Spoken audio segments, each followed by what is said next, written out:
अस्सलाम वालेकुम, आप देख रहे हैं डॉन न्यूज़। मैं का मेज़बान अब्दुल गफ्फार पुराब रिप्ले के एक और एपिसोड के साथ। तो जनाब, पाकिस्तान क्रिकेट बोर्ड में बिलाखिर वो तब्दीली आ गई जिसका बिल्कुल कभी इम्कान था, और पाकिस्तान क्रिकेट टीम के साबिक कप्तान रमीज़ राजा ने, जो कि बोर्ड ऑफ गवर्नर्स में नामजद हुए थे, आज एक खुसूसी इजलास के बाद उनकी बतौर तैनाती ऑफिशियली हो गई और रमीज़ राजा ने पाकिस्तान क्रिकेट बोर्ड के चेयरमैन की हैसियत से बाज़ाब्ता जो है वो चार्ज संभाल लिया है। पुराम में इस हवाले से बात करेंगे। उनकी प्रेस कॉन्फ्रेंस हुई जिसके अंदर उन्होंने बहुत बड़े बड़े ऐलानात भी किए, तनख्वाहों में इजाफा किया खिलाड़ियों की। इसके साथ साथ मैथ्यू हैडन और विलियम फिलेंडर की जो है वो तकर्री की गई है वर्ल्ड T20 कंसल्टेंट के लिए, लेकिन अभी वर्ल्ड T20 के लिए हेड कोच के हवाले से कोई वाज़ेह सूरत हाल जो दिखाई नहीं दे रही। तो क्या यही कोचेज़ होंगे या कोई और नया हेड कोच आएगा, इस हवाले से भी जो है वो तफसीलात आना बाकी हैं। क्या चैलेंजेस रहेंगे रमीज़ राजा साहब के लिए, ये हम बात करेंगे। और हमारे साथ मौजूद हैं PCB के साबिक चेयरमैन खालिद महमूद साहब, जो कि हमें लाहौर से स्काइप के ज्वाइन कर रहे हैं। उन्हें खुशामदेद। और साथ साथ पाकिस्तान के साबिक टेस्ट क्रिकेटर और रमीज़ राजा के साथ ही 92 वर्ल्ड कप के मुश्ताक अहमद ने भी टेलीफोन लाइन पर ज्वाइन किया, उन्हें भी खुशामदेद कहते हैं। खालिद साहब, सबसे पहले मैं आपकी तरफ आऊँगा, चूँकि आप PCB के चेयरमैन रहे हैं, बहुत बखूबी जानते हैं चैलेंजेस क्या होंगे। पहले तो सर, रमीज़ राजा साहब ने आज बतौर चेयरमैन चार्ज संभाल लिया। पाकिस्तान के साबिक कप्तान हैं, रिनाउंड कमेंटेटर हैं, ब्रॉडकास्टर हैं, दुनिया क्रिकेट में बड़ी उनकी बात को सुना जाता है। सर, पहले तो आपकी राय में जानना चाहूँगा उनकी अपॉइंटमेंट के हवाले से। देखिए, हर दौर के अपने चैलेंजेस होते हैं, मुश्किलात होती हैं। साहब ऐसा दौर था जिसमें पिछली सदी में, ख़ास तौर पे 98-99 में जब मैं चेयरमैन बना था, तो उस वक्त मैच फिक्सिंग और मुख्तलिफ़ किस्म की जो चैलेंजेस थे वो पाकिस्तान टीम को दरपेश थे। अब अल्लाह का शुक्र है, कम से कम वो चीज़ें तो सुनने में नहीं आ रही, लेकिन मौजूदा जो सेटअप है उसको भी बहुत चैलेंजेस हैं। बाकी रह गया रमीज़ राजा का आने का। एक अच्छे क्रिकेटर रहे हैं, शरीफ आदमी हैं और क्रिकेट के मामलात को भी समझते हैं, दुनिया में घूमे फिरे हैं, इनका तारुफ है हर तरह और कोई इनकी जान पहचान की दुश्वारी नहीं होगी। ये मामला जो है वो इनके हक़ में सारी चीज़ें जाती हैं। लेकिन एक चीज़ जो बड़ी बार बार मैं सुन रहा हूँ इन दिनों में, मुझे उसकी कोई समझ नहीं आती कि जी वो क्रिकेटर को जो है वो ज़्यादा बेहतर होगा, ज़्यादा कामयाब होगा। तो इससे मैं बड़ा लुत्फ़ उठाता हूँ इस फिक्रे से कि अगर क्रिकेटर ही बहुत ज़रूरी होता तो आप देखिए कि इतने टेस्ट खेलने वाले मुल्क हैं, कहीं पे ना कोई ऐसी सोच है, ना कोई ऐसी आवाज़ उठती है, ना कोई ऐसा मुतालबा होता है। मसलन आप वेस्ट इंडीज़ की मिसाल लीजिए, वहाँ इतने बड़े बड़े क्रिकेटर हैं, सर गारफील्ड सोबर्स हैं, आजकल विवियन रिचर्ड्स हैं।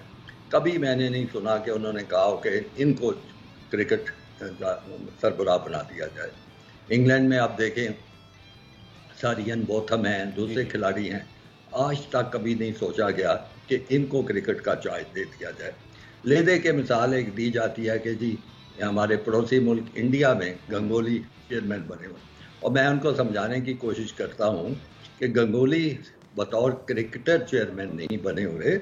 वो जब क्रिकेट से रिटायर हुए तो फिर उन्होंने क्रिकेट के मामलात में दिलचस्पी लेनी शुरू की, जिसके नतीजे में वो क्रिकेट एसोसिएशन ऑफ बंगाल के सरबराह बने, और चूंकि उनका एक रोटेशन सिस्टम है उसकी वजह से वो BCCI के सदर भी बन गए। क्योंकि अगर सिर्फ क्रिकेटर के तौर पे बनना होता तो फिर वहाँ पे सुनील गावस्कर से बड़ा क्रिकेटर कौन है और फिर सचिन तेंदुलकर से बड़ा क्रिकेटर कौन है, ये ऐसी बात नहीं है, ये हमारे मुल्क में ही होती है। मैं ये समझता हूँ कि ये अच्छा फैसला भी हो सकता है और एक नुकसानदेह फैसला भी हो सकता है। अच्छा फैसला इस तरह के, जैसे मैंने रमीज़ राजा की सारी मुस्बत पॉइंट गिने हैं कि उनको पता है क्रिकेट के मसाइल का, उनको दुनिया में जो कुछ मामलात हो रहे हैं उनका पता है, हर तरफ जा चुके हैं। लेकिन दूसरी बात यह है, क्रिकेट खेलना एक चीज़ है और क्रिकेट एडमिनिस्ट्रेशन दूसरी चीज़ है। इसके अपने मसाइल हैं, इसका अपना फ़लसफ़ा है, इसके अपने चैलेंजेस हैं। अभी तक मेरा ख्याल है कि रमीज़ राजा ने क्रिकेट एडमिनिस्ट्रेशन में कोई अमली तौर पर कोई ख़ास उनका तजुर्बा नहीं है। उनका एग्जीक्यूटिव रहे हैं वो पाकिस्तान क्रिकेट बोर्ड की, और की बात करने लगा हूँ। साहब का उनका तजर्बा था, उस वक्त जनरल तौकीर ज़ियाद जो थे वो चेयरमैन थे पाकिस्तान क्रिकेट बोर्ड के। लेकिन उस बोर्ड की अगर से 4 साल वो सरबराह रहे, उसकी कारकर्दगी का अंदाज़ा इस बात से आप लगा लें कि 2003 में जो उनके ज़माने में वर्ल्ड कप हुआ था जनूबी अफ्रीका में, उसमें पाकिस्तान जो थी वो पहले राउंड में पाकिस्तान की टीम जो थी वो बाहर हो गई थी। बावजूद इसके कि उससे पहले जो वर्ल्ड कप था 1999 में, और मुश्ताक आपके साथ हैं, आप इनसे तस्दीक कर लें कि हमारी टीम जो थी फाइनल में पहुंची थी। तो ये जो साबका कारकर्दगी है, अल्लाह ताला करे कि इस दफा बहुत बेहतर कारकर्दगी थी। चलिए, आपने बिल्कुल ठीक बात की और दोनों कंपैरिजन बड़े फेयर पॉइंट हैं। मुश्ताक अहमद साहब, आपके तो कुलीग हैं, साबिक खिलाड़ी हैं, 92 वर्ल्ड कप आप लोगों ने साथ जीता, तो आज बतौर खिलाड़ी, बतौर कुलीग तो बड़े खुश होंगे आपके रमीज राजा साहब, आपकी फ्रेटर्निटी में से आपकी टीम, आपकी कुलीग मेंबर, वो अब चेयरमैन पीसीबी बने हैं। आपकी क्या एक्सपेक्टेशंस हैं और इस अपॉइंटमेंट पे पहले तो सर आपकी राय क्या है? बिस्मिल्लाहिर्रहमानिर्रहीम। सबसे पहले तो मैं रमीज भाई को मुबारकबाद देता हूँ। उसकी वजह ये है कि ये उनके लिए बड़ी ग्रेट ऑनर की बात है कि एक रोल मिला है उनको, जिसके ऊपर मुझे लग रहा है कि ही इज़ वेरी एक्साइटेड। और बहुत खुशी की बात है कि जैसे खालिद भाई भी बता रहे थे अभी कि क्रिकेटर एक चेयरमैन बना है, इसमें पॉजिटिव चीज़ें भी आ सकती हैं। You know, you can see whatever the angle you want to see. उसमें सबसे इम्पोर्टेंट चीज़ बात यह है कि जो रमीज भाई कह रहे हैं, he is a good human being, अच्छे इंसान है, और अच्छा इंसान होना बहुत ज़रूरी होता है क्योंकि इसके लिए फिर फैसले करना बहुत आसान हो जाता है। और दूसरा, उनका कोई अपना एजेंडा नहीं है, अपना नाम कोई बनाने की जरूरत नहीं है, बिकॉज अल्लाह ने उनको ऑलरेडी इज्जत दी हुई है। और तीसरी जो इम्पोर्टेंट चीज़ जो है, वो सबसे इम्पोर्टेंट चीज़ ये है कि क्रिकेट को बड़े करीब से देख रहे हैं। वो इंटरनेशनल क्रिकेट की कोचिंग कर रहे थे। उनको जो ब्रांड इस वक्त पूरी दुनिया में स्पेशली वाइट बॉल क्रिकेट का चल रहा है और टेस्ट क्रिकेट जिस तरह मूव हो रही है, उसके ऊपर उनको क्योंकि कमेंट्री के साथ साथ बिकॉज वो ग्राउंड में हर वक्त रहते थे, तो उनको पता है कि कहाँ पे हम लैग करते हैं, हमें कहाँ ज़्यादा हमें पाकिस्तान की क्रिकेट को इम्प्रूवमेंट चाहिए। जैसे उनकी प्रेस कॉन्फ्रेंस में मैंने सुना है, और विच इज़ मैं जब भी उनसे बात करता था, जब भी उनके साथ डिस्कशन होती थी क्रिकेट की, तो वो ग्रास रूट की अंडर 19 की फर्स्ट क्लास क्रिकेट को बहुत अहमियत देते हैं। और ये बहुत ही इंपॉर्टेंट है कि आपकी पाकिस्तान टीम स्ट्रांग हो करने के लिए आपका जो लोअर स्ट्रक्चर होता है, जैसे अंडर 19 है, आपका फर्स्ट क्लास स्ट्रक्चर है, इसमें आपकी प्लेयरों की टेक्निक, उनकी रिपीटेबल जो टेक्निक होती है, रिपीटेबल एक्शन होते हैं, उनकी बेसिक्स हैं, वो बहुत इंपॉर्टेंट है। और अगर वो वहां से आपकी बेसिक्स तगड़ी हो जाती है ना, कहते हैं ना, जिस घर की फाउंडेशन तगड़ी होती है ना, उनके ऊपर जितने मर्जी आप कमरे डाल सकते हैं। वो प्लेयर अंडर प्रेशर जब आता है, जिसकी बेसिक तगड़ी होती है, वो जाके इंटरनेशनल क्रिकेट में जल्दी सर्वाइव कर जाता है, उसका लंबा टाइम खेलने का चांस बन जाता है। तो आई थिंक रमीज भाई को इन सारी चीजों का पता है। उसके पता होने के बावजूद एक चीज जो बहुत अच्छी कर रहे हैं, जो उन्होंने प्रेस कॉन्फ्रेंस में की है, कि जो क्रिकेटर इंटरनेशनल क्रिकेट को सपोर्ट कर रहे हैं, इंटरनेशनल क्रिकेट के करीब हैं, ग्रास रूट के करीब हैं और फर्स्ट क्लास क्रिकेट में इन्वॉल्व हैं, उनकी राय लेके, उनके साथ कंसेंसस करके, उनके साथ बैठ के मशावरत करके फैसले करेंगे, तो इंशाल्लाह मुझे बड़ी उम्मीद है अल्लाह के घर जैसे कि वो बहुत ज्यादा इम्पैक्ट डाल सकते हैं। और सबसे बड़ी खुशी की बात है, आते ही जो उन्होंने प्लेयरों को पैसे दिए हैं, ये बहुत इंपॉर्टेंट, क्योंकि जैसे डिपार्टमेंट की क्रिकेट खत्म हुई, जो सैलरीज थी वो सैलरी प्लेयरों को नहीं मिलती थी, जिसके ऊपर वो बड़े डिसपॉइंटेड थे। एकदम लाख 1.5 लाख रुपया सैलरी बनना, ये एक फर्स्ट क्लास क्रिकेटर के लिए बहुत इंपॉर्टेंट है, जिससे उनका कॉन्फिडेंस लेवल और उनकी परफॉर्मेंस पे तवज्जो ज्यादा बढ़ेगी। आई बिलीव बिल्कुल आपने ठीक कहा, आते ही 1 लाख रुपए जो है वो तमाम खिलाड़ियों की सैलरी में इजाफा हुआ है। रमीज राजा साहब का खुद अपने विजन के हवाले से स्पेशली जो मुश्ताक साहब ने बात की कि फास्ट और मॉडर्न डे क्रिकेट से क्या उन्होंने कहा, पहले आपको दिखाते हैं, फिर आके खालिद साहब से और मुश्ताक साहब से मज़ीद बात करते हैं।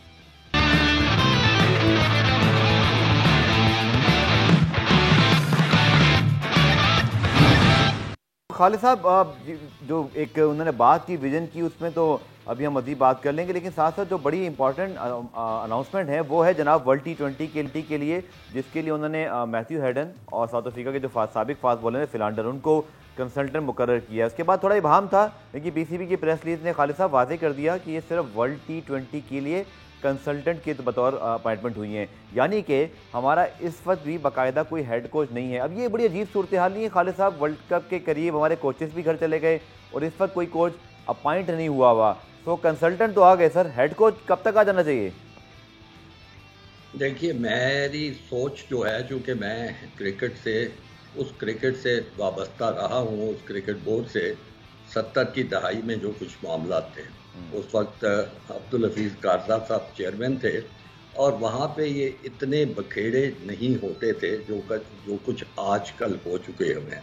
मतलब हेड कोच है, बॉलिंग कोच है, बैटिंग कोच है, स्पिन कोच है, और जहाँ भी बात की जाए बताया जाता है जी मॉडर्न क्रिकेट के ये तकाजे हैं। और मैं चीज़ से मुतफिक नहीं हूँ। मेरा तजुर्बा ये है, जब भी मैं क्रिकेट टीम के साथ गया हूँ और 2-3 मुल्कों में गया हूँ, जितने ज़्यादा भी आप साथ अपना स्टाफ रखते हैं, वो मसाइल में उतना ही इजाफा होता जाता है। तो हेड कोच तो एक कोच होना चाहिए, और कोच भी उनको मेरा ख्याल ही नहीं कहना चाहिए। जो टीम के साथ क्रिकेटर जाए, उसका नाम ही उसका कंसल्टेंट का उदा होना चाहिए, ताकि कप्तान को मशवरा दे सके। कप्तान उससे पूछ, अब मुझे बताइए, जब टीम बाहर खेलने जा रही है और ख़ास तौर पे T20 किस्म का टूर्नामेंट है जिसमें बड़ी तेज़ी से चीज़ें हो रही हैं, उसमें क्या कोचिंग होनी है? उसमें सिर्फ कंसल्टेंट ही है। तो इस लिहाज से ये जो 2 कंसल्टेंट रखे गए हैं, मेरा ख्याल है वो ठीक है, बैटिंग बॉलिंग कुछ ना कुछ मशवरे देते रहेंगे। लेकिन एक चीज़ और मैं कह दूं कि मैं ये बाहर से जो इंपोर्ट किए जाते हैं कंसल्टेंट या कोच आप कह लें, मैं इसके हक में भी नहीं हूँ। मैं समझता हूँ कि हमारे अपने पास इतने अच्छे अच्छे साबका खिलाड़ी हैं और जिनको बहुत तजर्बा है क्रिकेट का, जो बहुत कुछ, और फिर वो अपनी टीम का, अपने खिलाड़ियों का मिजाज भी समझते हैं। पहले तो आप देखें, जो बाहर से खिलाड़ी आए हैं उनके साथ कम्युनिकेट करना, गुफ्तगू करना, कई खिलाड़ियों, ठीक है, जो सीनियर खिलाड़ी हैं उनको मुश्किल नहीं होगी। जो बेचारे नए खिलाड़ी हैं वो तो डर के मारे शायद बात भी ना करें, या करें तो समझा ना सकें, अगर समझा सकें तो समझ ना पाएँ। तो ये मैं सारी बात के खिलाफ हूँ। मैं समझता हूँ कि अपने लोगों को ये मौका देना चाहिए था और वो बड़ा अच्छा काम कर सकते थे। ठीक है, जिनमें आपने बात की कि कोई कोचेज़ जो एक्सपीरियंस है पाकिस्तान के, उनमें मुश्ताक अहमद तो हमारे साथ मौजूद है। मुश्ताक भाई, आपने इंग्लैंड के में बड़ी प्रॉपर कोचिंग की है, उनकी टीम के साथ रहे हैं, दुनिया के दीगर ममालिक में भी, पाकिस्तान में भी अब आप जो है वो काम कर रहे हैं। लेकिन वर्ल्ड कप हो रहा है सर यूएई के अंदर, और मैथ्यू हेडन की appointment as a batting consultant, फिर फास्ट बॉलिंग के अंदर फिलंडर मौजूद हैं, स्पिन बॉलिंग कोच तो अभी हमारे पास मौजूद नहीं, आप भी हैं, सकलैम मुश्ताक भी बोर्ड में मौजूद हैं। तो खालिद साहब की बात में वजन तो है कि स्पेशली यूई के लिहाज से, अगर मैं आपकी राय जानूं इन दोनों अपॉइंटमेंट पे, और फिर अभी हेड कोच की क्लैरिटी आना बाकी है और वक्त बहुत कम रह गया। जी बिल्कुल, एक तो बात ये है कि जो रमीज भाई का विजन है वो बड़ा क्लियर है कि वो आई थिंक फॉरनर कोचेस को लेके आ रहे हैं। उसमें हमें देखना पड़ेगा, सपोर्ट करनी पड़ेगी। चलें देखते हैं, विजन देख के क्लियर करते हैं। आई थिंक ओवरऑल जो यूएई में टूर्नामेंट होने जा रहा है वर्ल्ड कप का, उसमें पिचेस जो है ना वो स्पिनर्स को और रिवर्स स्विंग को बहुत सूटेबल होती हैं। आपको पता है कि वहाँ पे स्पिन होना ही होना है, आईपीएल के मैचेस होने हैं, उसके बाद ये पिचें ने ड्राई अप और हो जाना, स्लो और हो जाना इन पिचों ने। तो आई थिंक स्पिनर का रोल बहुत इंपॉर्टेंट होगा इसमें डेफिनेटली। और पाकिस्तान के पास जो चांसेस इस वक्त इस वर्ल्ड कप वो जीतने के बहुत ज़्यादा ब्राइट है, क्योंकि पाकिस्तान के पास 3-4 स्पिनर्स हैं इस वक्त, और उसको यूटिलाइज कैसे करना चाहिए, उसकी टेक्निक क्या है। आप देखें ना कि उसके टैक्टिकल जो चीज़ें होती हैं कि ड्यूरिंग आपने ऑपोजिशन को कैसे हैंडल करना, कौन से बैट्समैन के लिए कौन सी फील्ड सेट करनी, तो इसके लिए बहुत इंपॉर्टेंट है कि एक्सपर्ट बंदा होना चाहिए। तो आई थिंक ओवरऑल जो मैथ्यू हेडन है और फ्लेंडर है, इनके साथ मैं खेला भी हूँ, इनको मैंने देखा भी है बड़े करीब से। माइंड सेट तगड़ा है इनका, खुद परफॉर्मेंस की हुई इंटरनेशनल लेवल के ऊपर, जो कि बहुत एडवांटेज होता है इंटरनेशनल लेवल के ऊपर। तो आई थिंक ओवरऑल देखा जाए तो इसको देखना पड़ेगा। अभी आई हैव नो आइडिया कि अभी हेड कोच का इन्होंने किया है कि नहीं किया, बट आई थिंक ओवरऑल जो भी सिस्टम आएगा और जितने भी देर पर आएगा और लंबे देर तक आएगा, तो आई थिंक लोगों को और प्लेयरों को बड़ा कॉन्फिडेंस आएगा। 1-2 जब कोचिंग स्टाफ कंप्लीट होते हैं ना जी, तो एज ए प्लेयर मैं भी बता रहा हूँ कि जब प्लेयर को ये पता चल जाता है ना कि ये स्टाफ ने मेरे साथ 2-3 साल काम करना है, तो मेंटली वो प्रिपेयर्ड हो जाते हैं उनकी बात सुनने के लिए और उनकी बात मानने के लिए और उनके साथ कम्युनिकेशन करने के लिए। तो ये बहुत इंपॉर्टेंट है। ऑब्वियसली ये शॉर्ट टर्म था, डिसीजन था जो कि करना पड़ना था वर्ल्ड कप के लिए। बाकी इंशाल्लाह ताला पाकिस्तान की एज ए ऑप्टिमिस्टिक पाकिस्तानी होने के नाते आई थिंक पाकिस्तान के पास बहुत चांस है वर्ल्ड कप जीतने का इंशाल्लाह। और अगर पाकिस्तान ने अपनी पोटेंशियल के मुताबिक खेला तो इंशाल्लाह Pakistan can go all the वे।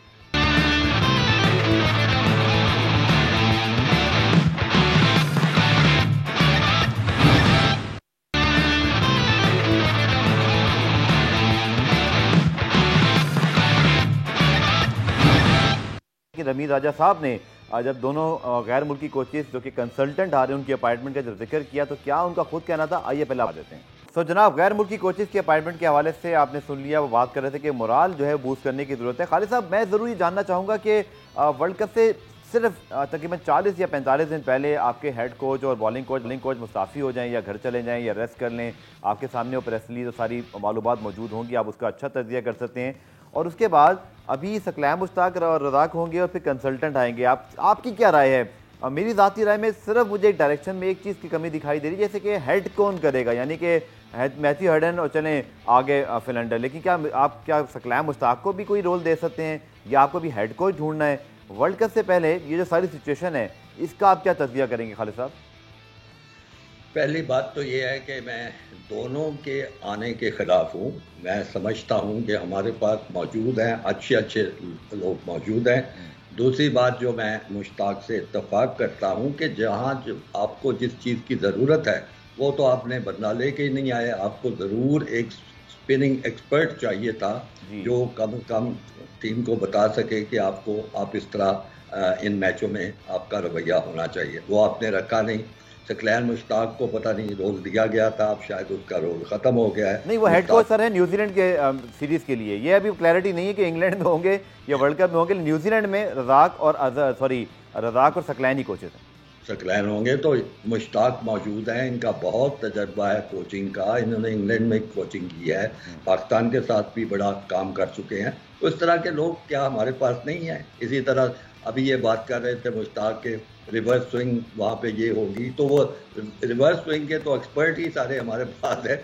हमने इजाद ये चीज़ की हुई है, तो यहाँ से क्यों नहीं हो सकते? तो मैं इन सारी चीज़ों के क्या कुछ समझ नहीं पाया। अल्लाह करे ये सारे फैसले अच्छे हों, कामयाब हों। बाकी रह गई हेड कोच का कि वो टीम है और उसको को हेड करे।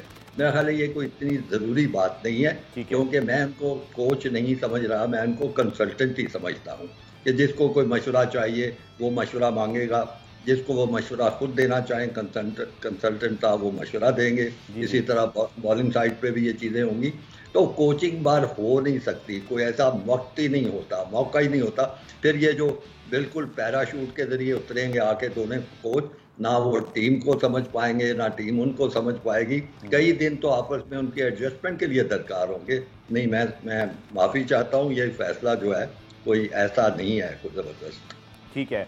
मुश्ताक साहब, आज बड़ा जिक्र किया रमीज़ राजा साहब ने अपने 92 वर्ल्ड कप के तमाम साथियों का, और उनमें से आकिब जावेद, मोइन खान मौजूद भी थे, और शायद आपको भी शायद उन्होंने इन्वाइट तो किया होगा मुश्ताक भाई, तो उस हवाले से बताइएगा। दूसरा, वो जो बात कर रहे थे कि तमाम क्रिकेटर्स को साथ लेके चलूँगा, सबसे बात होगी, और बहुत ज़्यादा जो है वो आप लोग का जिक्र किया, स्पेशली 92 की टीम का, उसकी जीत का, उस इमरान खान साहब की लीडरशिप का।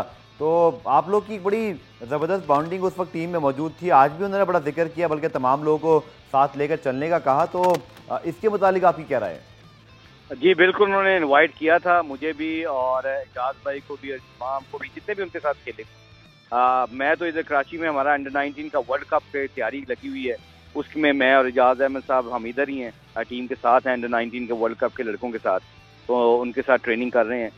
बट उन्होंने डेफिनेटली इनवाइट किया था, और उनका ये बड़ा विजन क्लियर है कि जी जितने उनके साथी खेले हुए हैं उनकी वो राय ज़रूर लेंगे, उनके साथ मीटिंग करेंगे, उनकी मशवरा करेंगे। क्योंकि इस वक्त जो रमीज़ भाई के पास सबसे इम्पोर्टेंट चीज़ है वो लोगों की बात सुनना है। और सुन के देखें जी, जब कभी भी किसी चीज़ में आप लीडरशिप में आते हैं और डिसीजन मेकिंग में आते हैं, तो सबसे इम्पोर्टेंट चीज़ है यू हेयर पीपल आउट। जब आप लोगों की बात सुनते हैं, फिर सुन के आपके पास अंदाज़ा अच्छा हो जाता है कि which direction you want to go. और रमीज़ भाई इस बात में बड़े क्लियर हैं, जब भी उनसे मुलाकात होती है एंड वो उनको लोगों के सुनेंगे, और उनको पता है कि सुनने से क्या होगा कि आपको डिसीजन करने में आसानी होगी। क्योंकि जितने भी हमारे एक्स क्रिकेटर्स हैं, जैसे खालिद भाई ने कहा है कि हमारा एक्सपीरियंस है, अल्लाह का शुक्र है, over the years international cricket में, ये फ्रेंचाइज क्रिकेट में हम भी बहुत इन्वॉल्व हैं। जी। और उनको क्रिकेट को बड़ी करीब से देख रहे हैं, लोगों को देख रहे हैं किस तरफ क्रिकेट जा रही है, क्या माइंड सेट होता है लोगों का। और जिस तरह मैं अल्लाह का शुक्र हूँ कि 2-3 फ्रेंच लीगों में हेड कोच भी कर रहा हूँ, तो लोगों को जितने भी बड़े फॉरेनर क्रिकेटर्स हैं, जैसे ऑस्ट्रेलियन हैं, साउथ अफ्रीकन हैं, इंग्लैंड के प्लेयर हैं, वेस्ट इंडीज के प्लेयर हैं, तो उनके साथ जब कोच करता हूँ तो उनकी बात सुनने को मिलती है कि वो उनकी थिंकिंग क्या है, वो कैसे थिंक करते हैं, वो कैसे क्यों अच्छा जा रहे हैं, उनकी टीमें इंप्रूव क्यों कर रही हैं। तो आई थिंक उनको हम रमीज़ भाई को पूरा उनके सपोर्ट भी करेंगे इंशाल्लाह ताला, और उनको जो अपनी ऑनेस्ट राय होगी वो देंगे, ताकि हम अपनी राय अच्छी तरीके से दे सकें, हमारी पाकिस्तान की क्रिकेट जो आगे जाए। उसमें सबसे इम्पोर्टेंट चीज़ जो मैं बात करना चाह रहा हूँ ना, वो ये अंडर 19 लेवल की है, जो यहाँ से आपकी बेंच स्ट्रेंथ तगड़ी होनी है। हम हमेशा ड्राविड की बात करते हैं, ड्राविड को रोल मिला है, वो वहाँ पे परफॉर्मेंस बेस्ड नहीं है, वो ड्राविड वहाँ पे डेवलपमेंट प्रोग्राम वो करता है ज्यादा। डेवलपमेंट प्रोग्राम में क्या होता है कि आपने प्लेयरों की बेसिक्स को तगड़ा करना है, उनकी टेक्निक को तगड़ा करना होता है। वो जब 3-4 साल वो प्लेयर रगड़ा खा के अंडर 19 से फिर फर्स्ट क्लास क्रिकेट में जाता है, फिर जब वो पाकिस्तान को रिप्रेजेंट करता है तो उसकी टेक्निक और उसकी बेसिक्स इतनी तगड़ी हो जाती हैं कि वो जाके फिर उसका सर्वाइवल जो होता है वो बहुत आसान हो जाता है, क्योंकि अंडर प्रेशर आपकी बेसिक्स आपको सपोर्ट करती हैं। तो आई थिंक रमीज भाई का बड़ा क्लियर विजन है जब भी उससे बात होती है कि ये ग्रास रूट पे अंडर 19 लेवल के ऊपर जितना अच्छा हम टाइम गुजार लेंगे, जितना अच्छा हम यहाँ पे एक्सपर्ट लोगों को लेके आएंगे, वहाँ पे बहुत फायदा होगा। जिसमें मैं एग्जांपल देता हूँ, इजाज अहमद साहब पिछले 2 साल से काम कर रहे हैं, यकीन करें मैं महीने से कैंप लगा हुआ है कराची में, और ये लड़कों ने अभी सिंध की मेन टीम के साथ मैचेस खेले और उनको उनसे जीते हैं। ये इसका मतलब है कि they are getting better and better and better. तो यहाँ पे ये बहुत ज्यादा फोकस करने की जरूरत है। और जैसे आपने कहा कि जैसे हमें वो एक्नॉलेज किया उन्होंने, मुझे उन्होंने एक बात भी बड़ी अच्छी की जो मैं शेयर कर लेता हूँ आपसे। उन्होंने जब चेयरमैन बनने से पहले उन्होंने कहा अगर मैं चेयरमैन आया तो मैं नहीं चेयरमैन आया, बल्कि मेरे जितने भी कुलीग्स हैं cricketers, they will be the chairman, because वो उनकी बात सुनेंगे और उनकी बात की रिस्पेक्ट करेंगे। और ये इसमें इसलिए मैं रमीज भाई के बारे में कहता हूँ कि he is a good human being. वो प्लेयरों को इज्जत करते हैं और क्रिकेटर्स की इज्जत करते हैं, इसलिए आते उन्होंने पहला काम जो बहुत अच्छा किया है वो जो डोमेस्टिक क्रिकेट के प्लेयरों को रिस्पेक्ट दी है, वो उनको फाइनेंशियल पैकेज में दी है कि लाख उनकी सैलरी बढ़ा दी। बिल्कुल। और खालिद साहब आपकी भी राय लाना चाहूँगा, चूँकि इस पे बड़ी बहस हुई पिछले 2 सालों में कि डोमेस्टिक सिस्टम हमारा इतना शायद अब पायदार नहीं रहा, लोग अनसर्टन हैं, शायद सैलरी से भी इतनी ज़्यादा नहीं है। कुछ प्लेयर्स ने तो हमें भी डायरेक्टली बताया कि जी पहले बैंक में थे या फलानी किसी कंपनी में थे तो इतनी आमदनी होती थी, यकदम सबके एक साथ 1 लाख रुपये बढ़ाना, और 190 या 96 क्रिकेटर्स हैं जो इस वक्त पाकिस्तान की क्रिकेट बोर्ड के सेंट्रल कॉन्ट्रैक्ट में हैं। तो ये तो आई थिंक डोमेस्टिक क्रिकेटर्स के लिए बड़ा बूस्ट होगा, क्योंकि पाकिस्तान लेवल पे तो आपको ठीक ठाक पैसे मिल जाते हैं, चाहे सेंट्रल कॉन्ट्रैक्ट हो, मैच फीस हो। इस पर आपकी क्या राय है? और दूसरा सर इससे जुड़ा सवाल, डोमेस्टिक क्रिकेट में इसके अलावा मजीद आपके ख्याल में क्या काम करने की जरूरत है जो रमीज राजा साहब के आने के बाद आपको उम्मीद है कि बतौर क्रिकेटर उनका फोकस होना चाहिए? बहुत शुक्रिया, आपने 2 हिस्सों में सवाल पूछा है। पहली बात, जो इन्होंने तनख्वाह बढ़ाई है, मैं इससे बहुत खुश हूँ। ये बहुत अच्छा फैसला है। ज़ाहिर है कोई भी स्पोर्ट हो, क्रिकेट हो या कोई दूसरी स्पोर्ट, तो लोग खेलते हैं, वो उनका करियर होता है, तो उनको जितने ज़्यादा पैसे मिले वो बड़ी अच्छी बात है। ये बड़ी बदकिस्मती थी कि पिछले कुछ अरसे से, और ये बात बड़ी अहम है और ये बहुत बड़ा चैलेंज है नए चेयरमैन के लिए, कि बहुत कुछ अरसे से बजाय वो लोग जो कि क्रिकेट खेलते हैं और जिनकी मेहनत की वजह से क्रिकेट को आमदनी होती है, उन पे खर्च करने की बजाय, उनकी आमदनी बढ़ाने की बजाय उनकी आमदनी कम से कम होती जा रही थी।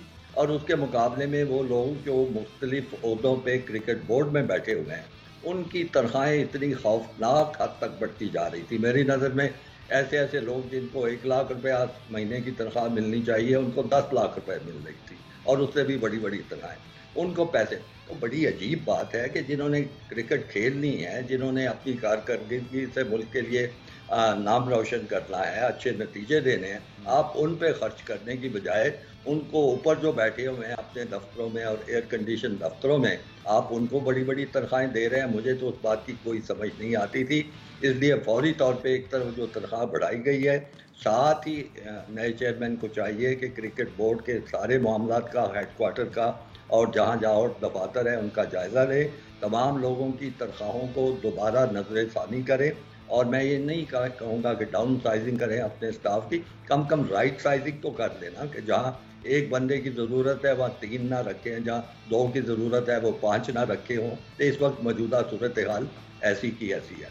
अगला सवाल आपने जो पूछा था कि जो डोमेस्टिक क्रिकेट और उससे मामलात है उसमें क्या होना चाहिए, तो उसमें तो इतना कुछ हो सकता है। अब बदकिस्मती की बात है कि पिछले 2-3 साल से जो साबका बोर्ड था, उसने, जहाँ तक मैं अखबारें देखता रहता हूँ, ज़्यादा तफसील में तो नहीं जाता, लेकिन 3 साल में मैंने नहीं कहीं सुना कि कोई कौमी सतह पर बड़ा ज़बरदस्त अंडर 19 टूर्नामेंट हो या इलाकाई सतह पे अंडर 19 क्रिकेट हो रही हो। मैंने ये भी नहीं सुना कि जो मुख्तलिफ क्लब्स हैं, देखिए ये क्लब्स जान हैं क्रिकेट की, ये नर्सरीज हैं, यहाँ से क्रिकेटर पैदा होते हैं। अगर आप उनकी सबसे बड़ा मसला ये है, सारे क्लब जो हैं पाकिस्तान में वो वसाइल की कमी का शिकार हैं, और उनको वसाइल कौन देगा? वसाइल तो क्रिकेट बोर्ड ही दे सकता है। हमारे यहाँ वो रवाज नहीं है जैसे इंग्लैंड में है या ऑस्ट्रेलिया में है या दूसरे मुल्कों में है कि वो कॉर्पोरेट सपोर्ट होती है, कमर्शियल जो हाउसेज हैं वो क्लबों की मुआवनत करते हैं, उनको फंड देते हैं। यहाँ पे ऐसा कोई रवाज नहीं है, ना है रवाज और ना शायद आने की इम्कान है। इसलिए मजबूरी है कि क्रिकेट बोर्ड जो है वो ही उन क्लबों की मुआवनत करे। अगर वो करेगा, आप देखिए ना कितने बड़े बड़े क्रिकेटर इन क्लबों ने, ऐसे क्लबों ने तैयार किए हैं जिनका कोई नाम भी नहीं जानता। मुझे कोई बता दे कि वसीम अकरम के जो क्लब का नाम क्या था, या इसी तरह वकार यूनुस जो था उसके क्लब का नाम क्या था, वो कहाँ से आए हैं? वो क्रिकेट बोर्ड ने तो नहीं बनाए। मुश्ताक आपके साथ बैठे हैं, इसको वो साहिवाल में एक, मेरा ख्याल है अल्लाह मग़फ़िरत करे, बशारत शफ़ी साहब होते थे, मानकुंदी बिस्कुट फैक्ट्री वगैरह वाले, तो उन्होंने क्लब चलाया था, उसमें आए थे। अगर इन क्लबों को पाकिस्तान क्रिकेट बोर्ड उनकी मदद नहीं करता, उनको वसाइल मुहैया नहीं करता, तो आप यकीन माने कि आपकी नर्सरियाँ भी खुश्क हो जाएंगी, आपको नए खिलाड़ी भी मिलना बंद हो जाएंगे। आप ऊपर जितने मर्जी अकेडमियाँ बना लें, कितनी मर्जी शानदार बिल्डिंगें बना लें, उसका कोई फ़ायदा नहीं होगा। लिहाजा क्रिकेट बोर्ड को अपनी सिमत दुरुस्त करनी होगी, अपनी विजन में ये चीज़ लानी होगी कि इलीट किस्म के मंसूबों से क्रिकेट बेहतर नहीं होती। तो ग्रास रूट लेवल पे जो कुछ क्लबों का किरदार है उसको समझें और उसको बेहतर बनाने की कोशिश करें।